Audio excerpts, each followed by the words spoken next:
Well, Anthony, thank you so much for joining me on the podcast today. No problem. Thank you for asking. Such an honor. I totally sprung this on you. I was like, I fell behind in my recording. Can you save me? And since Good, you're I was awake. you're awake. Oh my God, what time did I text you this morning? It was so early. It was like four something, 4:30 or 4:30. Yeah, clearly I'm not sleeping either. Menopause. But you just had hip replacement surgery. yeah. Wow. Yeah. So I want to ask. Again, This is the second one. yes, Oh, you did one side and now the other. yes. Well, they don't typically do the same side twice, right? I'm not familiar. Yeah, I don't even know how they would do that. I don't even know. Me Yeah, either. right. Well, listen, the reason I wanted to talk to you is because you've been a firefighter for many years. Is that still the right term? Is it firefighter, first responder? Yeah, Yeah, at all. it's right. You're a man in a uniform that all the girls like. Okay. Okay, I roll. Okay, so my typical jumping off place is a fun thing I like to call the lightning round, which is typically not fast. So, Okay. So it's a okay. tortoise round. Not the It's lightning a round. yeah. Okay. Oh yeah, maybe we should call it the tortoise round. Thank you. That would be fun. Okay, so um do you have when you first got sober, did you have like a favorite book that really changed your life? It's interesting because my favorite book just became the big book. I just, I got to read the stories first because they seemed the things that to be, and I didn't understand what the stories were about, but they just seemed entertaining. Yeah. Because I'm not used to working hard. So, it's like I like to look at pictures and then I'll read what the pictures actually mean at some point. And I thought that the big book, honestly, that's what it was. It was the big book. It was just I read the stories and I was like, oh, these amazing things these people went through and stuff like that.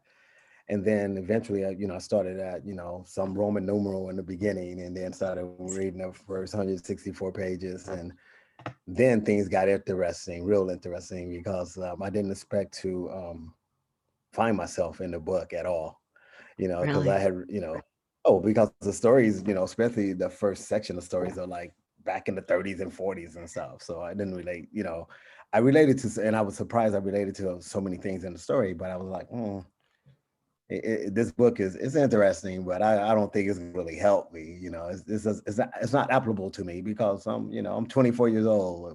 They're talking about something back in the 40s. I wasn't even born then. So Wow, you got sober at 24? yeah, That is amazing. How long have you been sober? be 34 in February. Oh my God. So, for those of you who are listening to this on the podcast, there is going to be a YouTube version of this. Anthony looks like he's like 20. So it's a little Because we're shocking. friends. Because we're friends. That's why she says And no, that. no, no, no. Like, that was like your thing. It's like, people are like, do you know how old he is? I mean, how old? He's like, I don't know, 25, 30. Oh, this guy's like, what were you like 40, 50 by the time I met you? Yeah, I did get that a lot, right? People walk up to me like, man, I heard that you're like in your 50s. And I'm like, yeah. Like, and it was like they were mad at me because I was in my 50s. But then it's like, you gotta be mad at my mom and dad. That has nothing to do with me and God, right? It has nothing to do Yeah, with me. that's so funny. I just tell people I'm 65 and I go, wow, you look great for your age. It's a fun thing. I like Well, to I know amuse you're not myself. 65. No, I'm only 52, as I like to say. And so I can return the compliment. So you definitely don't look 52. Well, Oh even your husband, dear. like either one of you Yeah, you guys know look your Bob for a age. long time. Yeah. Yeah, yeah. Geez, You yeah. look the So same as did him. you meet Bob like right when you first got sober? Because there wasn't a lot of young No, people. No, you didn't meet him till later? no. I didn't meet him till probably I would guess I had at least in the 15 to 20-year range. Yeah. So I didn't Really? Oh, yeah, that's so funny. yeah. I'll have to. So we're both from Silicon Valley. And, Mhm. there's a lot of meetings in Silicon Valley. What Yes. I have learned since I moved to Idaho is that not all meetings are created equal, and not all cities have the resources that San Jose has. Yeah, Still we're good. very. So I don't know if you noticed, I have a trivia fact for you. Lay it on me. So the most meetings in the world in recovery, whether it's AA or NA or CA, whatever, are in the New York tri area, right? New Okay. York, Baltimore, that area. And the second most is actually in Southern California. Southern And California. and guess where the third most is? In the Bay Area, in the world.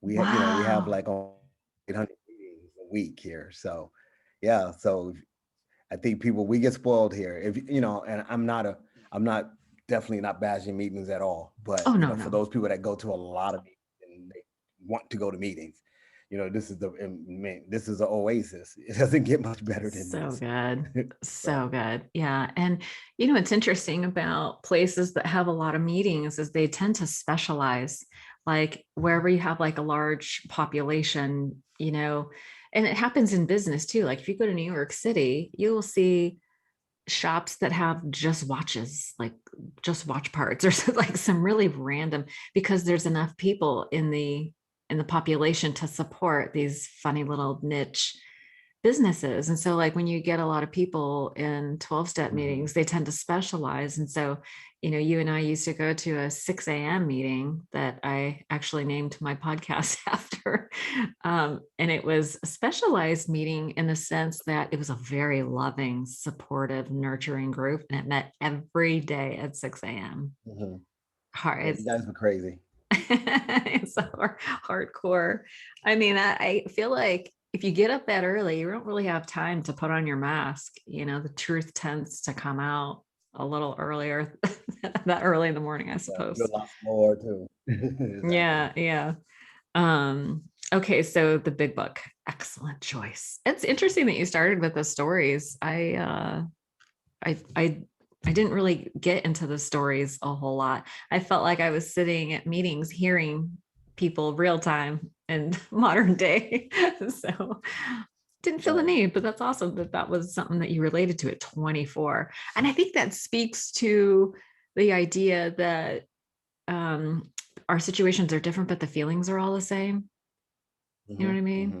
Yeah. Well, you Very just said cool. something that I felt that was different. You sound like you went to meetings right away.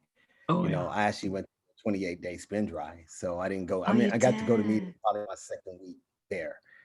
But the 28 it was a TAC therapy program. So they basically took me and forced me to go through the book.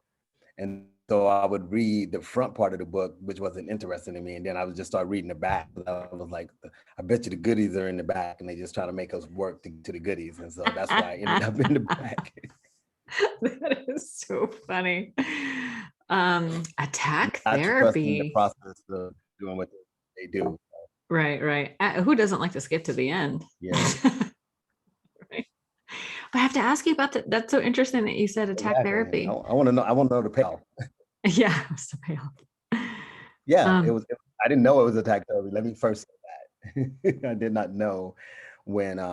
So it became. It was in Hayward, California, called a recovery place called Starting Point, and it no longer exists. I've actually been able to meet some members that actually went through there even before I had gone through, since I've been sober. But I went to up there because I wanted to hide out. I was living in San Jose, and I didn't want anybody to know I was really doing recovery or trying to, because I really wasn't. I was just trying to go up there and maybe feel better about myself after 28 days, right? And so, I remember meeting with the staff, and they were just so loving and kind. And once I got in there, they were not as loving and kind as they were that day I met bait and them. switch. They baited me real. That's the typical bait and switch, right? They were loving and kind, but no, not. But honestly, I got in, and you know, um, I think probably within 3 or 4 days, after detoxing, I was made to do chores every day. And I had a routine I had to do. I had to go to a group and I had to read the book and I had to do steps. And so I got to complete six of the steps while I was there. Um, we were taken outside that facility. It was in the hospital and we were taking the meetings and stuff. So I just view meetings as wow, it's just a way to get out of that god dang hospital. I'm just tired of being on that same floor, you know, all day, but it was just a lot of they called our fourth step a love seat, which I don't even know where they got the name from. There was nothing loving about it at the time, or at least I felt it was nothing loving about the time, but at the time. But Yeah. yeah, so it was in your face, make you own your stuff, and I remember right now, now we're able to do a fourth step and we're able to do it and with our sponsor, you sit down by yourself and they're taking to somebody. Right, right. And so there, what happened is that you sat in the middle of all these people and they basically went around the room after you said your fourth step and they asked people what they thought of it, and a lot of people were really brutally honest. They were like, he's lying, yeah, that didn't happen. He's lying. And, they didn't take all the stuff and Right. share it with everybody, but they were just saying after consensus, what do you think? And I just remember all the guys were really like, oh, good, you should give him a break. At least he's trying and stuff like that. So I was, yeah, right on, man. We're going to be cool. Yeah. And the women, I don't know what, I have an issue with women. I don't know what it is, but they were just so honest and was like, he has no remorse. He ain't regretful, and I wasn't. Oh, And they saw through all of the junk I was trying to feed them. So yeah, that's I had so two. interesting. My experience has been that the men are typically tougher on each other. I will say that, right? I will say that once we've taken the steps and we're taking men through the steps, Uh-huh. but I will tell you what I've learned about just for me. Okay. Women tend to be how they pursue you being honest is really direct. Hmm. I think men, what we do is we're tough, but it comes from being guarded ourselves and trying to, Hmm. almost forgetting that we're in service. Yeah. Sponsoring a man is service. It's not directing and it's not a hierarchy. And I think sometimes we try Right. to come from this tough place because we have to feel like because that gives us a hierarchy A coming from that hierarchy. place. Yeah. And see, women, I don't think look at it that way. Women just come in, like Lisa women, just like yourself. Like I know if you knew a truth about me, you were like, hey, I need to talk to you. And I'm like, okay, she must have heard something, and I would get nervous. Where a guy wouldn't say it like that. A guy was like, hey man, I've been hearing some things about you. And then what would happen? He would get, in my face and then be like, well, and do all of that. Where a woman would be like, I heard you was married and you're cheating. Like, do you think that's okay? So women are more gentle, but Oh. that's brutal to me, right? That's to the point.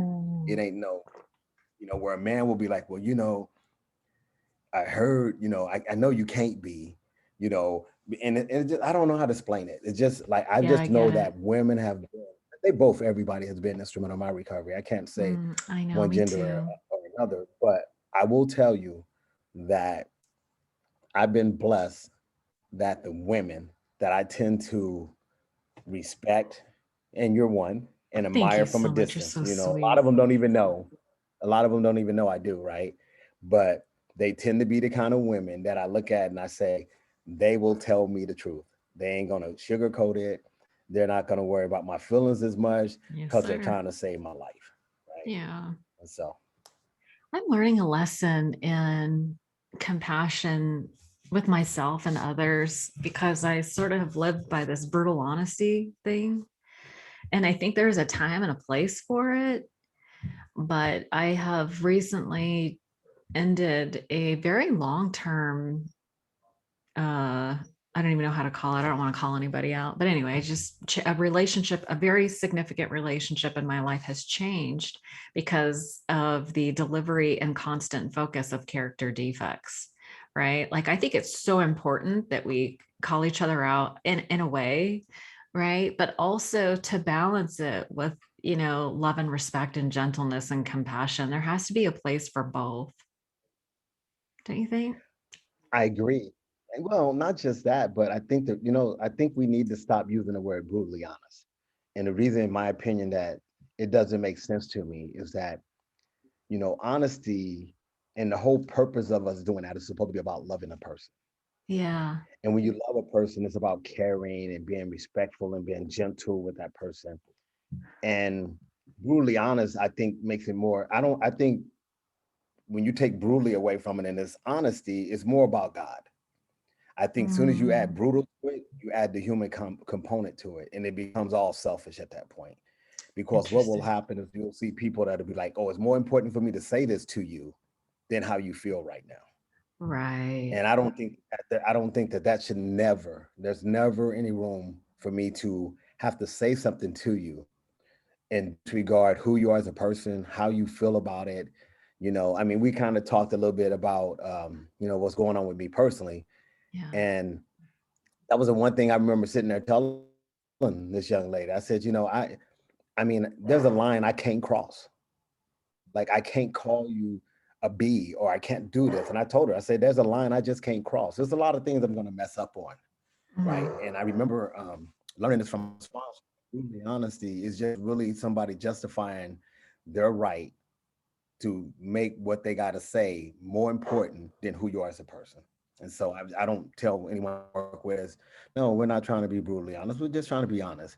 It Just ain't no trying to be rigorously honest. honest. It ain't dishonesty. Just be honest. Let's just because God makes this stuff simple. We want to make it all of these other things because we want to shortcut it or make it, because we're being so rigorous on this. We get to wear the Pope hat now, and stuff. And it's like, no, you know, what happens is that when I get to, when I'm honest, I just get the benefits of being honest. That's all it is. Right. I get the benefits of being honest.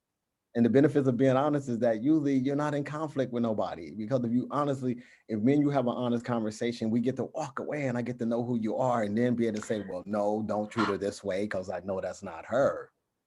Right. But if I'm dishonest and you're dishonest with me and I come back and treat you the same way and I find out that that's not what I should have been doing, it's kind of like what I shared with you earlier today. That's what I found out. Like this person's been dishonest to me. And it's really important for you to be honest because you matter, right? Yeah. You matter. And when you give me your honesty, I can be honest back and treat you honestly. But when you're dishonest, and I think and I'm being honest with you, I really realize that my actions are almost dishonest because they're not appropriate, because that's not what's really going on. That's not what's And so going honesty on. is so powerful. Yeah, honesty is so powerful, right? And so I'm not a big proponent of brutally honesty. When I hear people say it, I just cringe inside because I say, well, I know what type of person you are when you say that. Well, I don't care what a person's feelings are. Sometimes you just got to say what you got to say. And I'm like, no, sometimes you just need to shut up.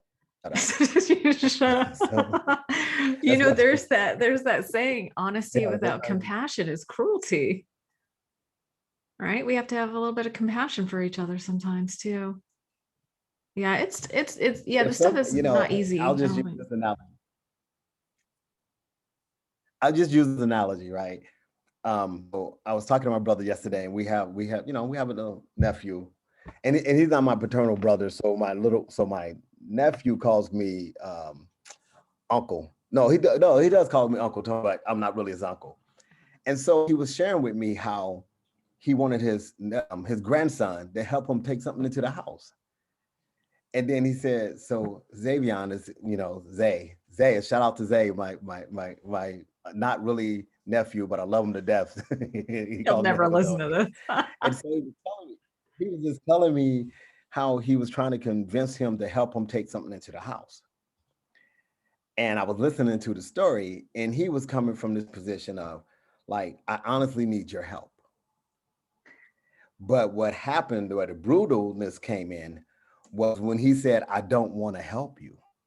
And this is like Oh, a 4-year-old kid. And so they're what so became honest. brutal is the fact that, like, yeah, see, exactly, right? How honest can you get? I I don't don't want to want help to. you. Sorry. Yeah. But what honestly should happen is what happens, then you instead of saying, well, you should help me. You got to help me because I need your help and all of that. You should just say, man, what you just said hurt my feelings. So Like powerful. that really hurts my feelings. And but that's not what we do, right? So what brutally honesty looks like is that, well, no, I need to tell you that I really need your help. And the reason why I need your help, and you go on this justification of it. And it doesn't matter if the kid's 4 or if it's an adult, sometimes after a while, the person looks at you and like, I have no clue what you're talking about, dude. Right. I just told you I don't want to do it. So why are we having this conversation? Yeah. Are you not But hearing you me? just got to be. Yeah, and that's what I think brutally honest looks like, that we just disregard the other person. And we Yeah. just, so anyway, Yeah. that's my little take on Disregard of the person. I like that. I'm only on to the first question, so let's get. I told you this is a tortoise round. Oh my God. No, but I appreciate it. that Yeah, your so perspective on the honesty thing, because it's what we're really talking about is trying to help people out of denial, right? People are in denial, and I think they're there because they're scared. They don't feel safe. And when we are critical, maybe there's a difference between being critical. Yeah, there's a difference between being critical and being honest with somebody. But in the beginning, like I was so in denial, I just couldn't see it. And I appreciated people who were very direct and honest with me. I could hear it better if they like flavored it with compassion. Like I can't hear people when they're talking down to me. Condescension doesn't work for me. But with this, people were like, oh, but like you were saying, that gentle directness, that's powerful. Painful, but powerful. because that's where God lives, right? That's where Yeah, God but that's where lives. God lives. Yeah. That's He don't beautiful. yell. God don't yell at God, don't yell at me. I love that. Do you have a go-to, like a mantra or quote that you live by, or something that has really guided your life? So something that a lot of people don't know about me is I write poetry. I've been doing it from Not know like that a little about bitty you. kid. Yeah, a lot. Well, I actually even played music professionally. I'm a drummer. A lot of people don't know that as well. Wow. But the poetry thing, I would read a lot of poetry and look at sayings and stuff, and I just Maya Angelou was always like my favorite, right? Because Mm, what she said was always so simple, but it hit so hard. so And I hard. went on this rampage. I can't remember how long ago it was, for probably about a year or 6 months, where these sayings just kept popping in my head, or things that I heard people saying didn't make sense, and I put a little twist on it, and it was making sense to me. Like I remember like hearing that, you should go out of your way to help people. And then I was like, well, maybe you was going the wrong way in the first place. Like that's my saying now. Like if you got to go out of your way to help somebody, maybe you was going the wrong way in the first place, right? You shouldn't have to go out of your way to help people. They're going to be there for you. They're You don't all have over to. the place. Yeah, right. So stuff like that, That's or I good. know That's for us in really good. recovery, we're always talking about like, well, I had some old behavior come up, and I'm like, no, it's present behavior now. It's You not. still It doing started it. over now. It's not old. Yeah, if you're still doing it, dude, that's present. That's not Yeah. old. You only get to claim it as old as when you're not doing it no more. Because then you could talk, well, man, I had this old behavior I used to do. And it's funny how we'll sit around and say, well, some old behavior came up, like I got angry. And I'm like, dude, you're gonna try to convince me that over the last 20 years you've been sober, you ain't ever got angry except for today. So don't give me that. It ain't old. Stop it You already. just want to really. Yeah. So I have so many, I can't think of any particular one. But what I will tell you is that one that sticks out for me is God is love. That's it. That's it. That is my God is favorite love. thing. God is love. And so when I think of that, when we get to make that define our God, and when we get to make that list of the characteristics we see that he possibly will be, I know the most powerful for me is love, because love is forgiving and it covers so Yeah. many things. And so that's one that sticks up a lot. But I can't think of, weirdly enough, I can't think of any one particular one, I because I just mean, rotate. yeah, yeah. No, I mean, God is love. I mean, I feel like that's it. Like that's the end all be all. If that's all we ever practice, that would be enough. That's beautiful. Hmm. Thank you. Do you have a regular self-care routine, like a self-care practice? What's that like? Yeah. So I usually crawl out of the bed reluctantly and get on my knees. And it's funny because I say the two prayers that we say a lot at the meeting that we attend at Uh-huh. 6 in the morning. I start with those two. Okay. It was And Saint, I just I forget, Saint Francis and is that the God, morning I offer ones? myself to thee to go with me. Yeah, yeah, that's the beginning ones, and then the second ones are the God prayer. Yeah. So I'll usually say, God, I offer myself to thee to build with me and to do with me as I will. I'll do that one first, right? Please Okay. relieve me of the bondage of self. Oh, And then I will go into like grant me the serenity. Mhm. And then what I'll do is I'll just sit there and I'll, because the book kind of tells us what to do. That's what's so Oddly funny. enough, So I'll just try to yes. reflect on my day, right? Yeah. Yeah, and I'll just try to say like, okay, God, please let me be loving and kind in all my interactions, and I'll just reflect on what I have to do and like and almost envisioning, like how my interactions are going to be, right? And how I can be loving and kind, like I have an Yeah. appointment today at 2:50 to see this doctor. So I can envision like going to seeing her and like going in wanting to make her day be good. Like don't come in grumpy and being mad or anything, but coming in making her laugh. And so I can, Yeah. I do that for a period of time. And then I actually have a book. I put it in my suitcase. So I have a book. So for years I write down it's probably 30 things that I'm grateful for on one side of a page. And then on the other side of the page, I write down 10 things that I'm winning at. And what I mean by winning at that I feel like I'm being really successful at. Like, like usually my gratitude list will be, it always starts with God and then sobriety and waking up. Yeah. Then it goes to my daughters, my sister, my mom. Mhm. Then it goes to Sean B. S. And, Sean S. Then they go to Erlene Franklin, Lisa Franklin. As you can see, I've done it so much I can repeat it because it seems to be almost the same thing a Yeah. lot. Yeah. Then the wins are usually, I'm virus free, paying off my debt, Nice. communication, networking, buying houses. I've started doing real estate, so I'm buying Oh, good for you. investment property, building my business. Anything that I feel like I'm winning at, right? Yeah. And what it makes me do is it makes me look at winning differently than I used to because I thought winning was an end result. And so every day I can look at what I win at, right? Did I just win today, right? Because if I win today, it takes me there eventually. And winning isn't always getting to a different place. Sometimes winning is just saying, well, I'm still sticking in this place. I'm not going to like give up. And so sometimes winning. So it's giving me an idea, a way to look at winning differently. And then usually after finish all of that, I'm like, well, I need to go work out. So then I'll go work out, right? Because I truly believe that when we straighten out, eventually we get to straighten out physically and emotionally. Yeah. And so I go and I get and when I'm fed that way, then I'm like, okay, now it's time to go and just, work out and feel good about myself. And then I think, I was telling my brother yesterday, I really truly believe, and I mean it's seriously that I think the way I look, and whether I look young to people and all of that stuff, I think it is a direct result of Alcoholics Anonymous. I really do. Yeah. I really do. I really Clean believe that living. it's that spiritual connection. Yeah. Because I care what I care. Like I care about Big Tony and Little Tony. The Little Tony and me and the Big Tony. Like I care Oh, about both today, and so yeah. I don't. I try to eat responsibly, and then when the point you asked me, do I have a routine? Yes, I do. And like I said, I got stacks of books because I've been doing it for years with this gratitude list, and it's just like I'm That's like I don't even know what I'm gonna amazing. do with it. What's the Yeah. point, right? It's like it's been 15 years in. What am I gonna do with these books? I'm not What gonna am I go gonna back and do? look. Yeah, I have stacks of spiral notebooks and I just can't part with them. I get it. That's Yeah, I amazing. don't know. Well, we should put them all together and build a house out of them or something. Or maybe read a book. I don't Yeah, know. I'm you're about saving you're a books to poet, get rid of.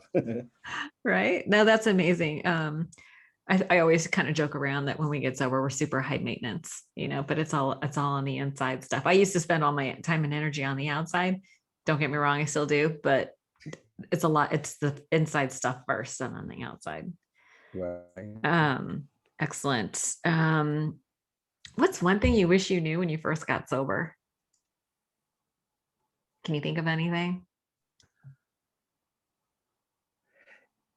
Yeah, it's funny. As soon as you said it, it popped in my head. I Really? wish I knew that you don't have to like it to do it. That's um that is so good. I mean, listen, we could say that about exercise, eating right. And what's funny is I used to tell my kids all the time when I went like, you need to do your homework. You don't have to want to, you just have to. I never thought to apply it to I didn't even myself. know, but but what's even deeper for me is that I didn't even know you can actually be good at stuff that you don't even like doing. Like that never Wow. like that makes no sense to me in a logical sense, but I've learned that, I can actually be good because it's not whether I like it or not. it's the effort and the commitment that I put into Mm. it. Effort and So commitment. that's so. I mean, Yeah. like I have a therapist, and I don't. Sometimes I don't I don't. I'm not looking forward to talking to her this Thursday because of like I what's going know. on with me currently. But I know that when I talk to her and stuff, when I get out, I get to pat myself on the back and say, "Man, I'm still trying to stay committed to making myself better." Yeah, that takes And so courage. that gives me a sense of pride. You know, That's the and hard so work. yeah, yeah, but it's worth it. Yeah. I apologize for talking over you. We're on Zoom and I think there's a little Yeah, delay. it's kind of delaying. Yeah, my bad. Thank you for sharing that. What do you do for fun these days?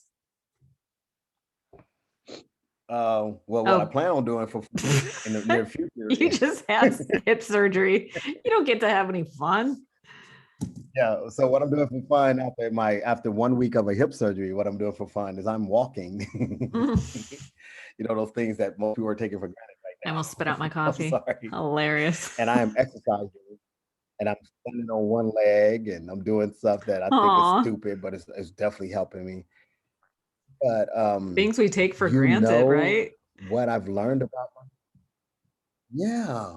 But you know what I've learned about myself is that no matter how much sobriety I get, the one struggle I have is having fun Isn't that funny? because I've learned yeah, yeah, because there's a little Tony that I don't let out enough, and that's the Yeah. fun person.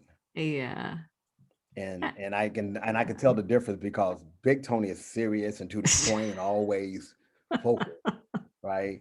Little Tony Yeah. is like, I don't want to do that, dude. Let's do We this, yeah. right? So what I told myself I was going to do is I was going to pursue and seek out those things that could be fun for me. So that's what I do for fun, and I'm discovering those things. Sometimes what I do for fun is it's weird. Sometimes what I do for fun is just going hanging out with somebody that I know needs support. And Oh, I find myself looking at this person. I got a friend named Anthony that I've been able to do that with recently, and I get to just like listen to his stuff and laugh, and just say, yeah. man, I used to be like that, dude. You don't have to Yeah. do that, Yeah. And then I Yeah. go home and I realize like that was fun, man, hanging out That's with him. fun. But I also realize that it never has to be all about telling him how he has to run his life either. It's just really about just hanging with the guy and listening Hmm. sometimes.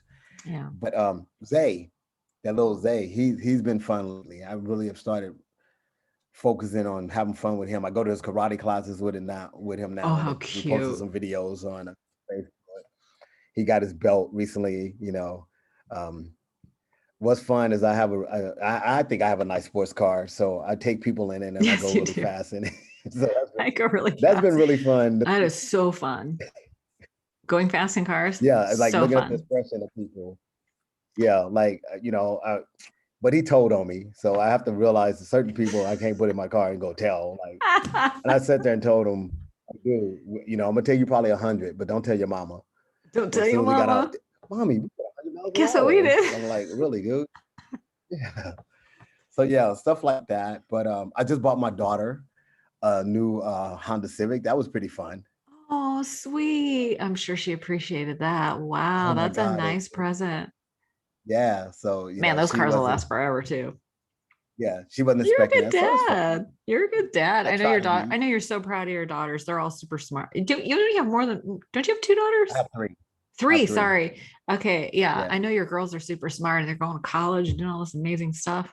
Going to college, well, Vanessa, the youngest one, is her into her junior year. The other two are out, They're all and done. I've never had to pay for college.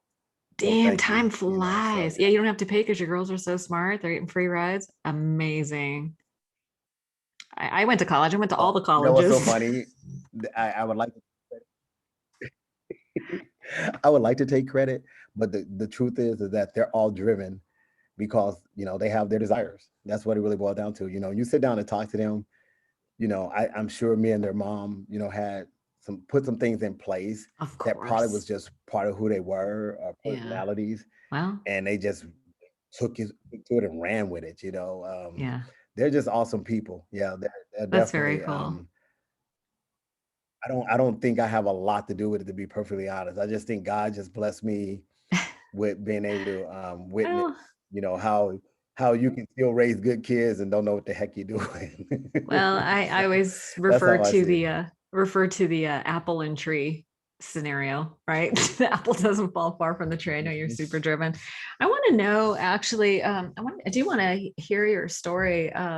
We can take a few minutes to talk about how we even got here because your story. I remember hearing your story and going, "Wow, he really went through a lot," and I can't believe that it's not very common, to be perfectly honest, that young people get sober early and stay sober for 34 years, right? That's a long ass time to be sober. Yeah, Do you but I mind just mean, start do you mind just starting like with kind of like a quick like 5 or 10 minute overview of like how we got here? well, sure. I guess, I'll start with like I'm not originally from California.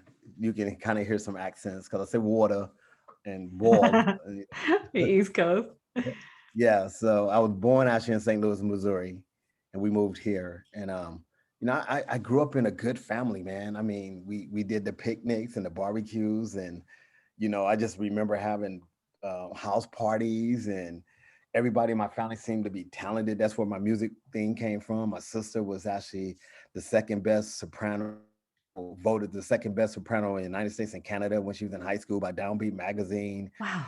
I had music all the time. I had all of this stuff. I had freedom, you know, but I just never was okay with who I was, right? I was just like, that was never enough. And so my first drink was June 14th, 1978. Like I still know my first drink, the date and everything, Bacardi 151 and Coke. And it was in a little yellow Dixie cup that my mom, the little Dixie cup dispensers that used to be on the wall. A lot Yeah. of people don't remember those. And my mom chose to give me that, right? And I just thought I arrived. And, if we fast forward, in less than 10 years, man, I had already wrecked cars, burned bridges, got women pregnant. I was not the apple of my mom's eye anymore. Not because she said I wasn't, but I wasn't. I know I wasn't because of my behavior. And then I came into a place where I remember I was living with my oldest daughter, mom, and I was emotionally and physically abusive to this woman, and just one day she left, and man, it's funny how, excuse me, I remember thinking how selfish she is to do something like that, but like how, but the gift was that she left her number to a recovery place on the refrigerator. She what I look back and see that now is that like she knew she couldn't help me, but she knew maybe somebody could, right? And so, and honestly, if it was me treated her, I wouldn't have left a number, from the way I was treating her. So it shows who she was, right? And so what ends up happening at that point is I go check myself into a recovery place in Hayward, California. We talked a little bit about that, and I came back to San Jose not believing I was an alcoholic. I just couldn't believe that I could be. I just didn't, my bottom wasn't your bottom, so I couldn't be truly an alcoholic. And so I drank on 3 occasions. One after celebrating graduating from the recovery place, probably not recommended. And then another was I was drinking with a young lady that had graduated from the recovery place. And at this time, I was going to AA meetings. And back then, it's the smoking doors. And they had this stupid illusion that if you was in the same room, that you can have a no smoking section. Like the smoke would just stop in the middle of the room, right, in the air and wouldn't go over where you're at. And I used to hate that, man. I remember now, it used to irk me so bad. I was like, here I am trying to get sober. They're gonna kill me from cancer. Like, really? That's really how you gonna get down with me today? And everybody was drinking coffee, and I never was a coffee drinker. So I just felt so out of place. So one day I had a bright idea. And I was like, I don't really want to be here. I don't want to do no steps. I don't like these people. So I'm gonna go out and do some controlled drinking, and I'm gonna be successful at it. And once I get successful at it, I don't ever have to come back and see these people ever again. And I can't say I failed at probably the controlled drinking part, but I was successful at understanding and believing at that day, which is January 29th of 1988, and I chose February 1st of 1988 as my sobriety date. And I just remember thinking like, wow, I'm an alcoholic. And I don't know, it definitely, I believe my recovery is all God based, because from that day to this day, what happened for me is I just started having a desire to not only not drink, but like to just do the process, right? To do the steps, to do what was hard, And I just remember my early recovery was tough, man, because I did the work.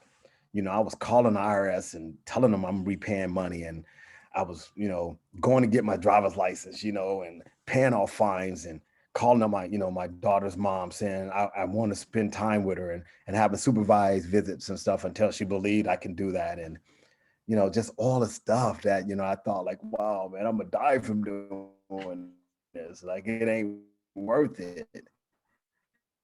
And and was I remember I was dating a young lady in recovery. I was probably 2.5, 3 years sober at the time, and she had confessed to me. This was her doing her ninth step to me, that she had slept with someone else. And I was like, you forgot the part where it says when to harm others, because you're harming the mess out of me right now. You probably didn't have to share that right now. But she shared it. And I remember through the fellowship, because instinctively I went there Mm. and I saw a friend, and we were talking about that brutally honesty stuff. And this is how I thought he was being brutally honest, but he saved my life that day, probably. I went to her and I said, man, do you understand? Can you believe it, man? This girl I'm dating, man, she tell me she slept with this dude and she gave what was mine away and all of this. And I'm rambling on and he's listening. And then he looks at me and says, hey, man, that is that woman's body, dude. And she can do what she wants to with it. And you're going to have to learn to deal with that.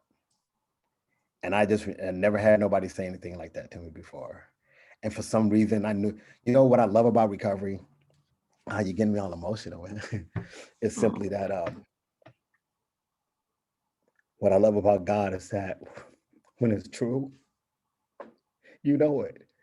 yeah. Like you don't have to doubt it. And when he said that day, I knew it was true. What he said, I didn't like it, but I knew what he was saying was that I had to do that. That it was almost like the answer. Like my whole life has been that I have not let people be who they needed to be, and Oh, I've always wow. tried to control them. And like I Yeah. got all of that out of what that guy said to me that day. And then I just started taking the stuff serious.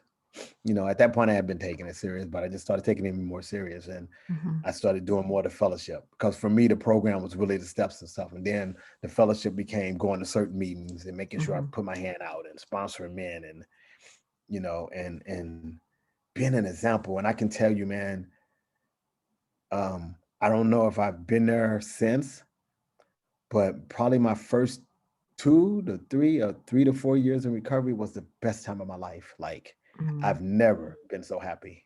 I Yeah. don't, unfortunately, I don't know if I've ever been that happy since, but I at least thank God for those moments.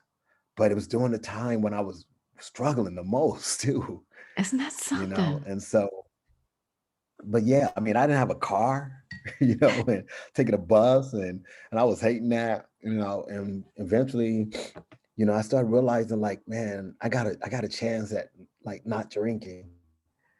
But man, if I take that, that's just like the tip of the iceberg. Yeah. If I actually start like living a life where I stop harming myself and Mm. harming other people, man, like things will just be so good for me. And Yeah. when I have those moments when that's not happening, man, things are really good. And when I have those moments when I'm not doing that, things aren't as good. But at least I can get back to good, right? When it's Right. not, when I hang out in that area long enough and I'm realizing like, oh, this ain't working. I better try to, okay, and I still can say that I still get the truth. Like what I was saying, the truth, when you know it, right? Yeah. And even that is still true to this day, right? Because like, um, I guess I have to talk about it a little bit, Mm. because like, it looks like a relationship I really care about is over. Yeah. And I don't know if it's true that that's over, but what I can tell you is that at the end of the day, I know I had a part in it, Mm. and that hurt. Yeah. That's what I mean by that truth, right? Like Right. it wasn't, all her doing this and her doing that. It was like, wow, I had a part in that, right?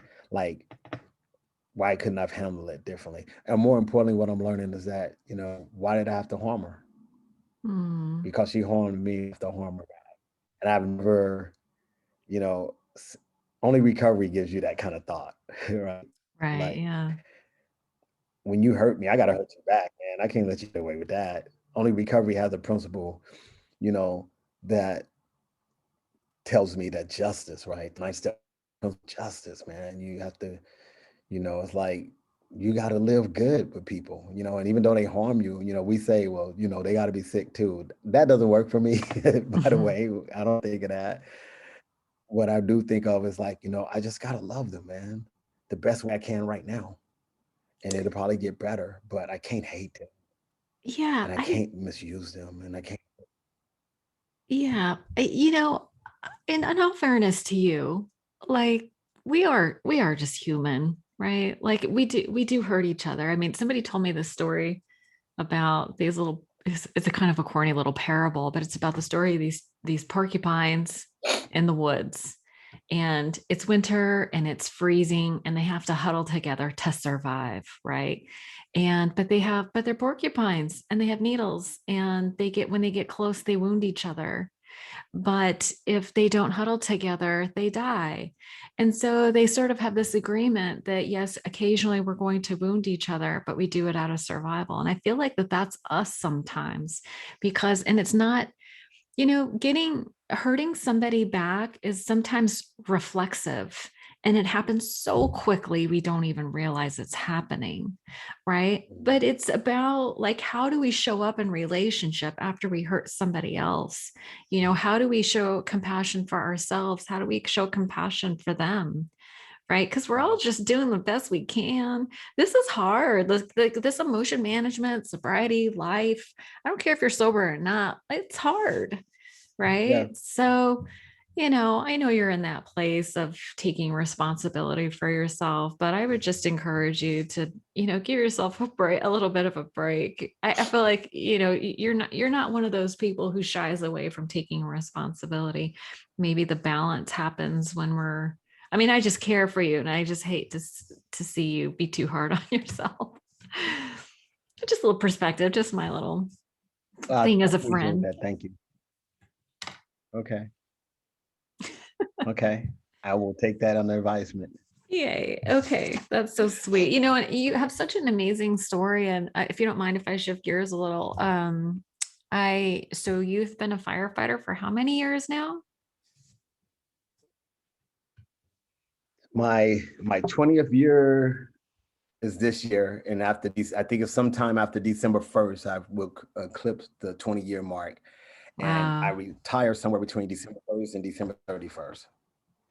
Really? You're That's going to the plan. retire? Is that a thing? Like, do you have to retire after 20 years? No, but for me, it's like I've had two hip replacements, and Okay. You're a lot like, of it's because of this job, and I don't want to yeah. go back, trying to turn this up. I just really want to be able to ride off into the sunset. And the plan was actually, like I shared with you before, the plan was to, have the hip surgery. Mm. And a lot of people didn't know this. I shared it a little bit. To have the hip surgery, I was gonna propose to the person on August 12th, which is her birthday. Oh my God. And I was gonna, we were gonna try to build something until because she wasn't gonna be retired, in December when I did. Yeah. But what I was planning on doing was going out and trying to secure because I wanted to move to the Bahamas. I want to have a place there Oh, and someplace in the States. yeah. And I shared this with her a lot. And so I just wanted to get to that state. And so I was just looking forward to like, having this love and retired and coming off with these plans, And so, the plan just has a slight change, possibly. I don't even know if that's even changed yet. It's a That's what I little think I've started early. to. Yeah, I don't know. I mean, I said some really mean and hurtful things, and I know that and I think that's what's changed in recovery, right? I love being a firefighter, you know, Yeah. and I've loved the years, but I also understand that like it's time to go, It's you time to know. go. It's time to go. I don't this ain't all a lot I'm about. Firefighting has given me the ability to retire for the rest of my life, get paid for it, and That's have amazing. medical and dental, right? And it's given me some experiences. Oh my God, Jeez. you know, just crazy experiences. But the best experiences I've had personally is I've worked with some amazing people, Oh, some yeah. really good people. I've like I have these two guys that I worked with and for about like a 7 year period of time. And they made going to work didn't seem like work. Like I look forward to seeing these dudes every time I went in there, and they're Wow. good people. They both are good people. Like, you hear about when people are bad, but like I would sit down and break bread with these people, and we would go to calls and stuff, and we would get, emotionally naked with each other at times. And So important. and it's just, man, like if I called one of them right now and told them like, hey man, I need some help, like I know they would be here, like we Mhm. would be in the fellowship. So I think, for me, I'm grateful that I got to work with, in that situation. They weren't the only ones, but they were the ones that stand out. That, thank you for, like the city of Milpitas is where I work, but Mm. City of Milpitas has no idea what they've done for me. Like, Oh, hiring me back on October 5th, 2002, and giving me the opportunity to serve this, the community, and just, man, like let me drive a fire engine, and, wow. That must and have pay been cool. me, yeah, the fire truck and all kinds of stuff, right? Yeah, And all pay me kinds a of. crazy amount of money, That's a so crazy amount of good. money, so yeah. Well, I mean, that seems fair considering the type of work that you're doing. I have an uncle who was a firefighter for years and years and years. And after he retired, I didn't understand the impact of processing all that trauma until after he retired. Like he kept his cards close to the chest, type of thing. And I have interviewed another firefighter, a guy that was working in LA, and he told me he actually shared a very gnarly ass story that I was like, I don't know if I should publish this or not. And I did. And it was super impactful. But you process a lot of trauma, and I'm sure you've seen a lot of things. And I have sort of two questions for you. The first question is, I don't even know how you process all that trauma. I know you mentioned going to therapy, but the real question I want to ask you, and I heard a guy talking about it, and I actually asked you this before we started to see if it was okay to ask. I didn't know if it was okay to ask, but we were talking about honesty. And when you come on the scene of an accident and you see that they're conscious, and it appears that they're going to die, and they ask you, how do you respond to that? Are you honest with them, or do you try to keep them calm? um Or I don't even know if that's the right question, but do you know what I'm well, saying? I How do think you? part of it is that you're always with a crew, right? You're with other people, and sometimes there's a bunch of other people, right? But you're with your crew. Like with us, it's three people. We have a three-person engine, so I'm there with two other people. So that when they ask that question, it's usually that's something that we all hear. And so for me, I can only speak for myself. The answer is usually just predicated on how the crew I'm with, like it's just something, it's innate. I can't explain it. We've had a guy that got electrocuted, and really bad. Shouldn't have even woke up and like was laying there. And I remember being at his head, holding C spine, and him like, he's like, am I gonna live? And I was honest. I was like, I don't know. I don't know. But I wasn't gonna say yes because I didn't know that. And I wasn't gonna say no because I wasn't. And God willing, and thank God he lived. And like Oh, 3 years later, he he's running. He's a miraculous story. But I also know the people I was with would have done the same, kind of like, So I would say that I tend to be more honest. Like I wouldn't lie to a person, you know. But I also know that there's crew dynamics, Mm. so there's some you can just be quiet and somebody else will answer. Have you had to say yes when someone says, Yeah. but so it's either, I mean, the question is, I guess it depends on the person. It's like, am I going to live or am I going to die? But basically, what I'm asking is like, if someone asks you, am I going to die? And you think that they are, or I would imagine in some cases you kind of know. Do you tell them yes? Yeah. Yeah, I mean, I would say we had a guy that got burnt really bad. He was still in copper and he hit the two ends and he was on fire when we got there. We put him out and like we knew he wasn't going to live, right? He Hmm. was going to die hours later. We knew that. And so he asked, he says, I'm not going to get him. We're like, it doesn't look like you will, but we know. That's what I always say. Doesn't look like you will, but we don't know. There's something Mm. bigger than us. I don't really believe I've saved a life. That's just me. I believe I was just in the position to be there and God uses us the way he uses us and it works, right? Sometimes it doesn't, but I don't ever walk away feeling, I feel good when there's a good outcome, but not to the Of point where I'm like, course. wow, I'm glad we saved that life. Like that's never been me. I'm just like, man, I'm Right. glad that guy lived. Right. Yeah. I say it differently because I say, well, I'm glad I'll say I'm glad we were there, Right. something. But I never said, man, that was a good, like I've heard people say that was a good save. And I'm like, yeah, it was, but I don't think that was about me. Right. Like Right. You're careful not I to. don't think I'm trying to be humble when I do that. I just think I'm just trying to be honest. Well, I mean, I guess if you're going to take credit, then you would also have to take the blame if you don't have a good outcome. Thank you. Yeah, we are not in control. We're all very clear. So, okay, so Yeah. the reason I'm asking these questions is because I would imagine, like, who hasn't thought about that scenario? Like, if you know you're going to die, who would you, do you deliver a message, right? Like, tell my husband I love him, tell my kids I love them, right? Are you responsible for Mhm. passing those messages along? Well,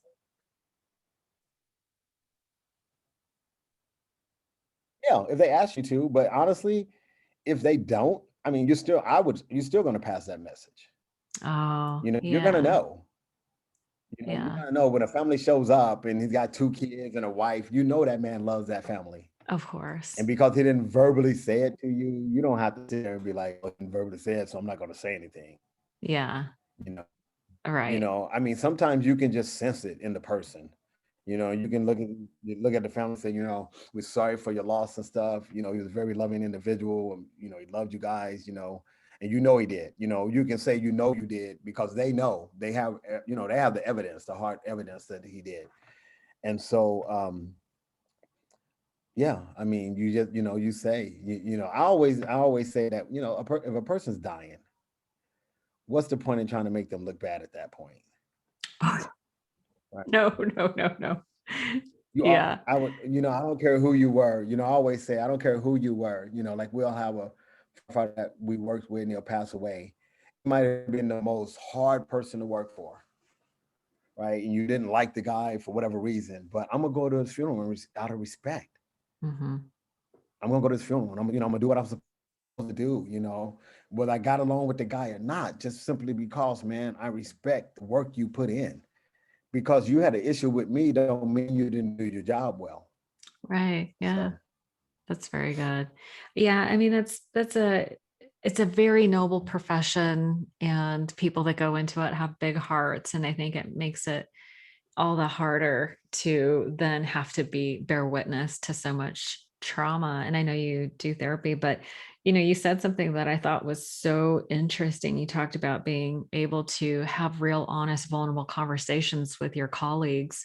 And that sounds like it might be an outlier situation. That the other firefighter I talked to told me where he was coming up, that, or where he worked, that they hold it all in, like, so I think it maybe just depends on the individual crews. Is that a fair assessment?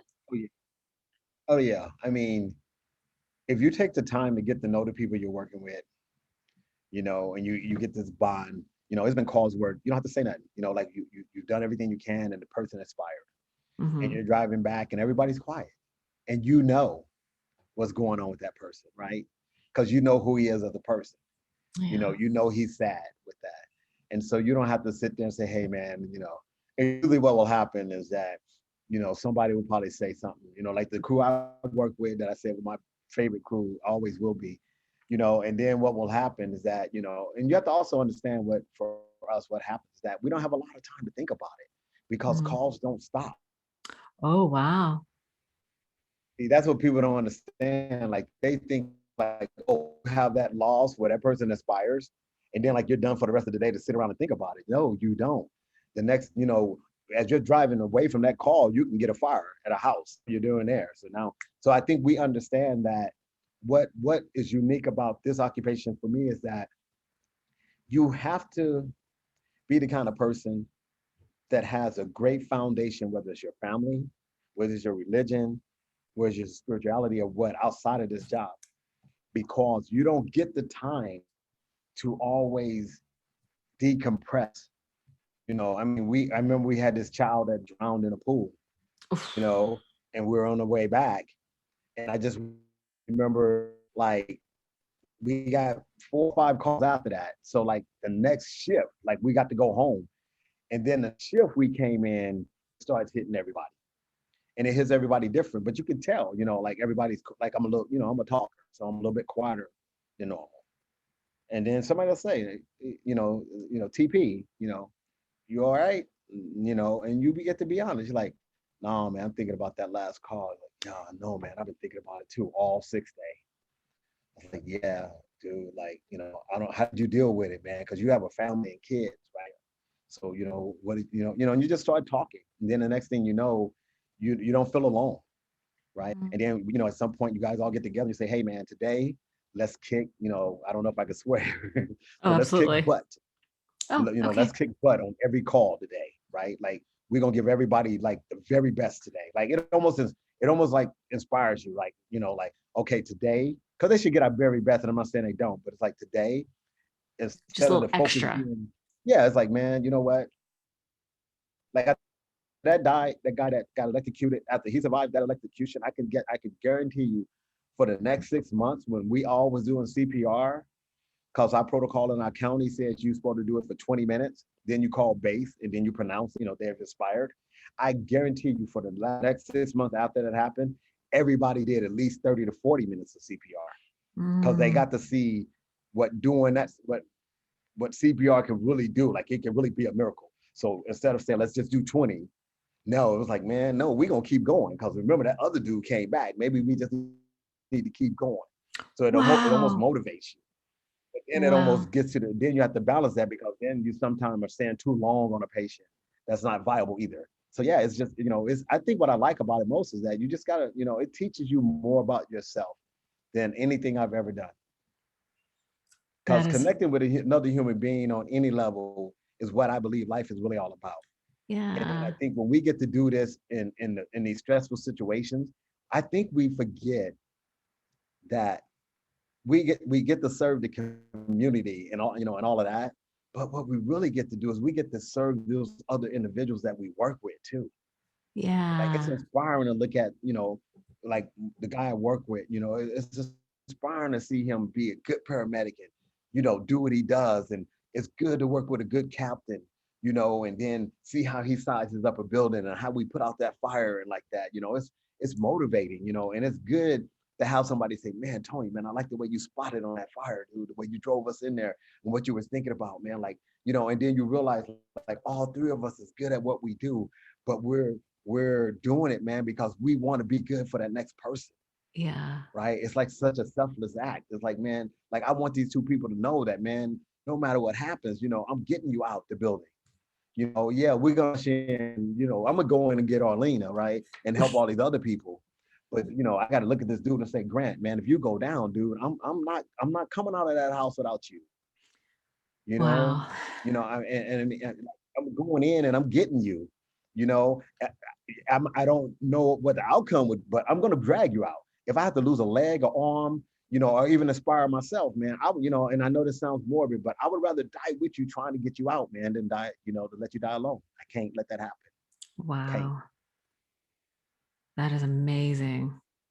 I mean, I love that idea of that we serve each other, you know. That's what it's all about. You know, you said it right there, connecting. It's all about how we're connecting at the end of the day. That's a beautiful thing. Tony, thank you so much for joining me today. I want to be respectful of your time, but wow, I mean, so much good stuff. I just want to thank you so much for being willing to come on and share your story. I know you got some heartache going on, and my heart goes out to you. And I'll continue to, pray for you and your healing, if your surgeries, and but your heart too. I mean, you're a good man. Have such tremendous respect for you.